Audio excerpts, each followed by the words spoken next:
I was working at a visitor center in the Scottish Highlands. An American couple approached my desk looking very concerned. The husband asked, "We've been driving for hours and we haven't seen a single Taco Bell or McDonald's. Where do you guys eat?" I started listing off local pubs and restaurants known for fresh seafood and traditional Scottish fare. He cut me off. "No, I mean, where's the real food? It's like this whole area is a food desert. It's a major safety issue if you can't get a reliable meal on the road." He genuinely believed the lack of American fast food chains was a public safety hazard. My cousin is a chef in a high-end restaurant in Bologna, Italy, famous for its traditional cuisine. An American family came in and the father asked if they could get spaghetti and meatballs for his son. My cousin politely explained that spaghetti and meatballs is not a traditional Italian dish. The man got very defensive. "What are you talking about? I've been eating it my whole life at Italian restaurants in New Jersey. Are you saying they're all liars? Just put the meatballs in the spaghetti." It's not that hard. He couldn't grasp that the American-Italian version of his favorite food didn't actually originate there. I was a park ranger in B National Park, Canada. I was leading a talk on bear safety. An American tourist raised his hand and asked, "At what time do you let the bears out of their cages to roam the park? We want to make sure." "We're here for that." I had to pause and explain that the thousands of grizzly and black bears were in fact wild animals and we did not keep them in cages. He looked incredibly disappointed, as if he'd been promised a zoo-like spectacle. He then asked, "Well, can you at least tell us where they usually hang out? Is there a schedule?" While studying in Japan, an American in my program tried to haggle with a cashier at a 7-Eleven over the price of a rice ball. The cashier was utterly bewildered. The American insisted, "Come on, I'm buying 3 of them. You can give me a discount." "That's how business works. You reward the big spenders." The line grew behind him as he tried to explain the concept of bulk discount to the poor cashier, who just kept bowing and repeating the total price. He eventually paid, shaking his head and muttering about their inflexible business model. I was on a train from Paris to Amsterdam. An American student was talking loudly on her phone to her mom. "The culture here is so weird. They serve you tiny little coffees, and they expect you to just sit there for an hour. And the bread is so hard. I almost broke a tooth on a baguette. I can't wait to get home and have some soft, normal Wonder Bread. I don't know how these people live like this. It's like they're actively trying to make everything inconvenient." A friend of mine works at the Guinness Storehouse in Dublin. He was leading a tasting session when an American tourist asked if they could add a shot of vanilla syrup to his pint. My friend politely declined, explaining it would ruin the flavor profile. The tourist got annoyed. "Look, I'm the customer. I get my Guinness with vanilla back home all the time. It's a Guinness Blonde. You guys should really learn from the American branches about how to innovate. You're stuck in the past." I overheard an American couple arguing at the base of the Eiffel Tower. The wife wanted to go up, but the husband refused. His reasoning: "Why would I pay to climb a giant radio antenna? We have bigger ones in America. The Sears Tower is way taller, and it's like a real building with offices. This is just a tourist trap with no practical purpose. It's a perfect example of European inefficiency. All style, no substance." I was working in a hotel in Iceland during the winter. A guest from California called the front desk at 2:00 a.m. in a complete panic. "My heater is broken. It's blowing cold air into my room." I went up to check and found that he had set the thermostat to 60 degrees or 16 degrees. The room was already warmer than that because of the geothermal heating. The system was blowing in cooler, fresh air to bring the temperature down to his setting. I explained this to him and he said, "So, you're telling me I can't make it hotter? What kind of backwards country has heating that you can't even control?" If an American businessman was in my taxi in London. He saw the massive congestion charge signs and asked me what they were. I explained it was a fee for driving in the city center to reduce traffic and pollution. He laughed. "You guys have to pay to drive on your own roads. That's hilarious." "That's a violation of freedom. In America, the road is a symbol of liberty. We'd have another revolution before we let the government charge us just to drive to work." at a beautiful quiet-onen hot spring in rural Japan. The rules of silence and etiquette were clearly posted. An American family came in and immediately started acting like they were at a public pool. The father was cannonballing into the water and the kids were splashing and yelling. An elderly Japanese man tried to politely shush them. The American father responded, "Hey, we're on vacation. We're here to have fun, not sit around like monks. Lighten up, old-timer." They completely shattered the serene, meditative atmosphere for everyone. I was on a tour of the ancient city of Ephesus in Turkey. An American woman asked the guide, "This is all very interesting, but where are the gift shops and the Starbucks?" The guide explained that it was an active archaeological site and a protected UNESCO World Heritage location. She looked genuinely annoyed. "Well, that's a missed opportunity. You could make a fortune here. A little bit of American capitalism would really spruce this place up. Imagine a Caesar's Palace-themed casino right over there." My sister, a doctor in the UK's NHS, once treated an American tourist who had a minor allergic reaction. After being treated and given medication completely free of charge, the tourist asked for an itemized bill. My sister explained, "The NHS is free at the point of use." The American was suspicious. "Nothing is free," he said. "What's the catch? Are you going to send me a surprise bill in a few months? I know how. Socialized medicine works. It's a scam to lure you in." He left, convinced he was going to be a victim of international medical fraud. An American student in my German class in Berlin insisted on paying for his half of a group dinner down to the exact cent. When we all just rounded and split the bill evenly, he got agitated. "No, I only had one beer and you had two, and my schnitzel was $2 cheaper than your brat platter." It's the principle of the thing. We spent 10 minutes while he used his phone calculator to figure out everyone's exact share. He couldn't understand the communal concept of just splitting a bill for simplicity. I was working in a bookstore in Llanfair, the famous town of books in Wales. An American tourist came in and asked, "Do you have this book on Kindle?" I said, "No. We only sell physical books."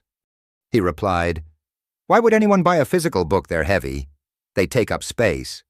And you can't even search the text. It's such an obsolete technology. You guys should really get with the 21st century." He said this while surrounded by thousands of beautiful historic books. Overheard on a bus in New Zealand's South Island, an American teenager was complaining to his parents, "This is so boring. It's just a bunch of mountains and sheep. It looks exactly like the screensavers on my computer. Can we go somewhere with like a mall or a water park? There's literally nothing to do here." They were driving through one of the most breathtaking landscapes on the entire planet.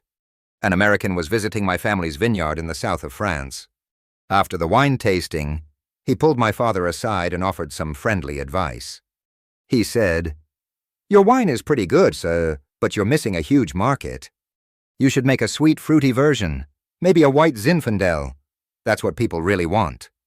You have to cater to the American palate if you want to be successful. My family has been making wine on that land for over 200 years. I was at a public beach in Rio de Janeiro.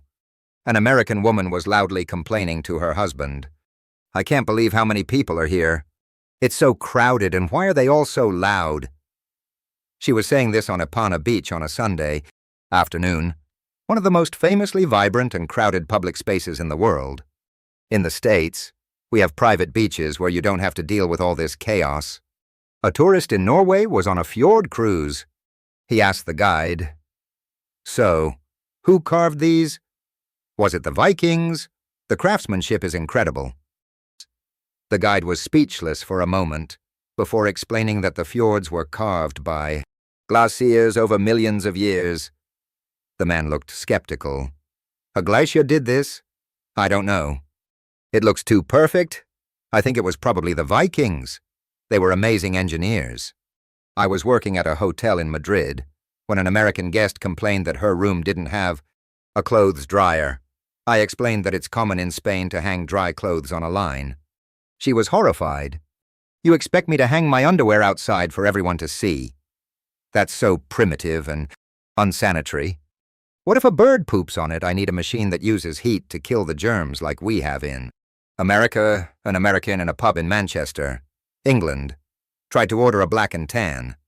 The bartender, whose family was from Ireland, gave him a cold stare and said, "We don't serve that here." The American was confused. "Why not? It's a classic beer drink." The bartender then had to give him a history lesson on the brutal history of the black and tans in Ireland and why ordering that drink by that name is deeply offensive to many. The American just said, "Wow, you guys are way too sensitive about history." At a market in Seoul, South Korea, an American tourist saw an elderly woman selling kimchi. He went up to her and said, "You know, you should really be wearing gloves. It's not very sanitary to handle food with your bare hands. In the US, the health department would shut you down for that." He was lecturing a woman who had likely been making kimchi perfectly safely for over 60 years.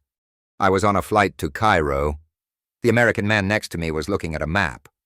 He turned to me and asked, "So, is Egypt in the Middle East or is it in Africa?"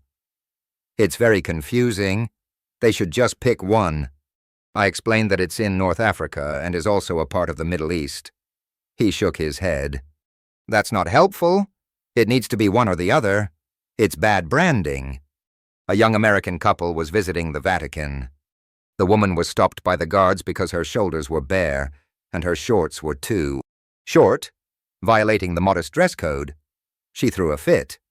"This is religious discrimination. You are shaming me for my body. In America, I have the right to wear whatever I want. My comfort is more important than your outdated rules."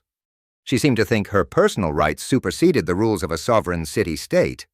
I was working at a bike rental shop in Amsterdam. An American tourist came back after 30 minutes. Furious. "These bikes are broken. There are no brakes." I had to show him how to use the coaster brakes, pedaling backward, which are common on Dutch city bikes. He was unconvinced. "This is a huge safety flaw. Why would you design a bike without handbrakes? Someone could get killed." "I'm going to report you to the Better Business Bureau." An American was in a restaurant in Lisbon, Portugal. He was amazed by the fresh seafood. He called the waiter over and said, "This is the best fish I've ever had. You guys should franchise this. You could open one of these in every major city in the US and make a killing. I have some contacts in venture capital if you're interested in scaling up." The waiter just smiled and said, "Sir, the fish is fresh because the ocean is right there. It would not be the same in Ohio." At a performance of a traditional Aboriginal dance in Australia, an American in the audience was filming on his phone with the flash on. An usher came and quietly asked him to turn it off. The American replied, "How else am I supposed to get a good video? I'm documenting this for my followers. It's free publicity for you guys." He genuinely believed his social media presence was more important than the sacredness of the performance or the comfort of the performers. I was in a pharmacy in Paris trying to buy some cold medicine. An American woman in front of me was trying to buy antibiotics over the counter. The pharmacist explained she needed a prescription from a doctor. The woman said, "I don't have time for that. I know what I need. Just sell me the amoxicillin." In America, the customer is always right. The pharmacist just kept repeating, "No, papa."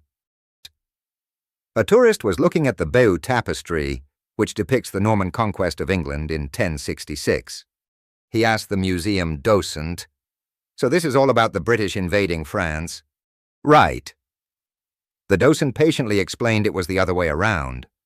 The American shook his head and said, "No, that doesn't sound right. The British were the big empire. They did the invading. I think your history is a little mixed up here." An American was staying at a small family-run guest house in the Greek islands. He complained to the owner that there was no 24-hour room service. "What if I want a cheeseburger at 300 Sam?" he asked. The owner, a 70-year-old woman named Eleni, just stared at him. "My kitchen is closed," she said. He replied, "Well, that's not good enough. A proper hotel has round-the-clock service. You need to up your game if you want to compete globally." I was on a safari in Tanzania. We were watching a pride of lions from a safe distance. A woman from the US asked the guide, "Can we get out and pet one? They look so sleepy and cute." The guide, thinking she was joking, chuckled. She was not. "I'm serious, Wes," she said. "I'm great with cats. I just want one picture." The guide had to sternly explain that they were wild predators that would kill her without a mete. Second thought. She sulked for the rest of the trip.